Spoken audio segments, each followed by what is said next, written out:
I guess the main ideal of something like that is to do something different, not have a sponsored walk or a pub quiz, because it's just instantly more appealing and it draws people because of the kind of mystery of it.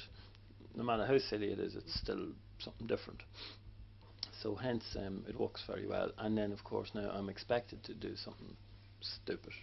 Every St Stephen's Day, Connor, who started this around 10 years ago, but now this last 5 years, 6, 7, 8 years, Connor and I've been involved with Connor. The two of us are kind of doing something every year, but Connor definitely being the driving force behind it. We get her up on the beach and we do like a stunt every year. Like we maybe would, like let's say for instance, last year we done a King Kong reenact King Kong. It usually attracts, you know, maybe a few thousand people going through to see the event every year. St Stephen's Day, a lot of people come up and donate to us, so it's good fun. We are now heading towards Talonstown, which is where we have the warehouse, which we store all the goods that are donated by people in Ireland, and we gather them up there, and eventually they're loaded onto a container and shipped to Romania.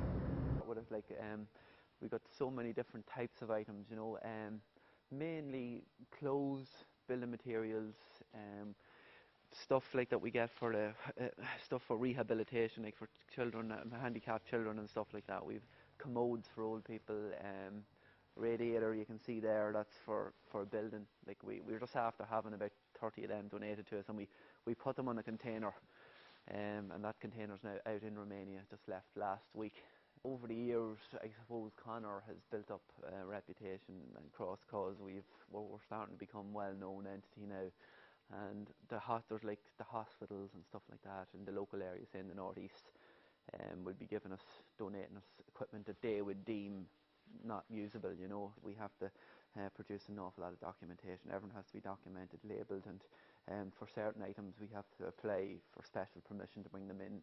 It's a very crooked sort of a place. There's a lot of corruption in that, and even sometimes you'd even actually have to bribe them to actually get the stuff in as well. You know, that's what we have to do. We have to butter them up, let's say, at the customs office. But there's no better man than Conor Hughes in getting a load through. I don't think your average person would be able to get it. It takes an exceptional guy to get stuff through. It really does. You know, a lot of people would turn on their heels and not go near it.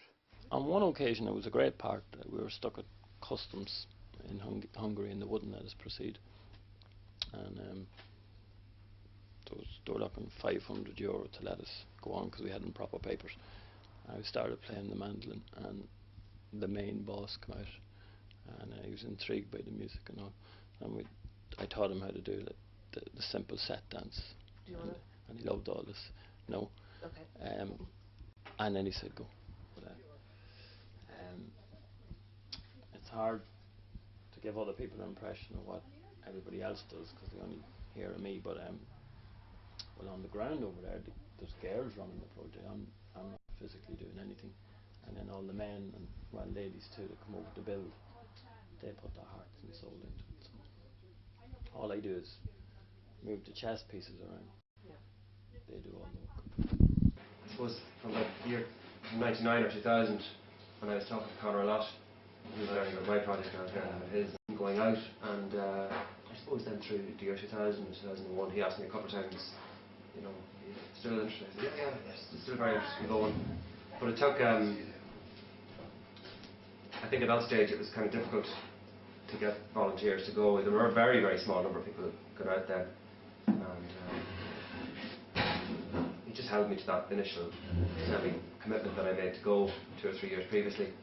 I felt most comfortable working with a group of profoundly handicapped young adults who are all, their needs are very, very specialised people out of. And once you take one of those young people out, that's it, you have them for the rest of your life. You know, there's no possibility of having them adopted at the age of 18 or even at a younger age if they have as many personal demons and difficulties as many of these children and young adults do. So that's it, they're your responsibility, you know. And Bruce and Sandy took that on, Connor has taken that on, and he'll live with that for the rest of his life.